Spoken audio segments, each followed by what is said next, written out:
चंडीगढ़ में विश्व हिंदू परिषद के केंद्रीय संयुक्त महामंत्री डॉक्टर सुरेंद्र कुमार जैन ने पत्रकार वार्ता आयोजित की, जिसमें उन्होंने कहा कि पंजाब में हिंदू सिखों की साझी विरासत की गौरवशाली परंपरा हमेशा से रही है। अंग्रेजों के समय से लेकर अब तक कई बार इस परंपरा को चोट पहुंचाने की कोशिश की गई, लेकिन इस साझी विरासत की जड़ें इतनी मजबूत है कि कोई इसको नुकसान पहुंचाने में सफल नहीं हो सका।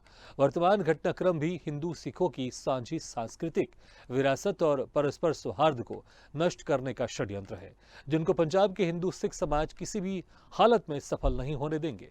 संकट की इस घड़ी में संपूर्ण देश पवित्र अकाल तख्त की ओर आशा भरी निगाहों से देख रहा है। इस संकट को दूर करने में उनकी भूमिका महत्वपूर्ण है। विश्व हिंदू परिषद उनके साथ मिलकर इस संकट से पंजाब को बाहर निकालने के लिए संकल्पबद्ध है। एक दूसरे के साथ मिलकर हम अपनी इस विरासत को आगे बढ़ाते हैं। अंग्रेजों के समय से बहुत कोशिश की गई इस सांझी विरासत को तोड़ने की, कभी कोई सफल नहीं हो पाया। हम साथ साथ मिलकर भाइयों की तरह एक दूसरे का साथ देते हुए, एक दूसरे का सम्मान करते हुए, एक दूसरे से सीखते हुए, सिखाते हुए आगे बढ़े हैं।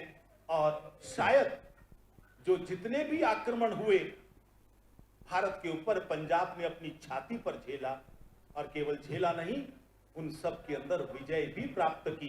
बड़ा गौरवशाली इतिहास। विदेशी शक्तियां जानती हैं, हमारे हिंदू सिखों के मजबूत संबंधों को जानती हैं, और इसलिए कैसे तोड़ा जाए, कैसे इन दोनों को अलग किया जाए जिससे उनके राष्ट्र विरोधी षड्यंत्र पूरे हो सके।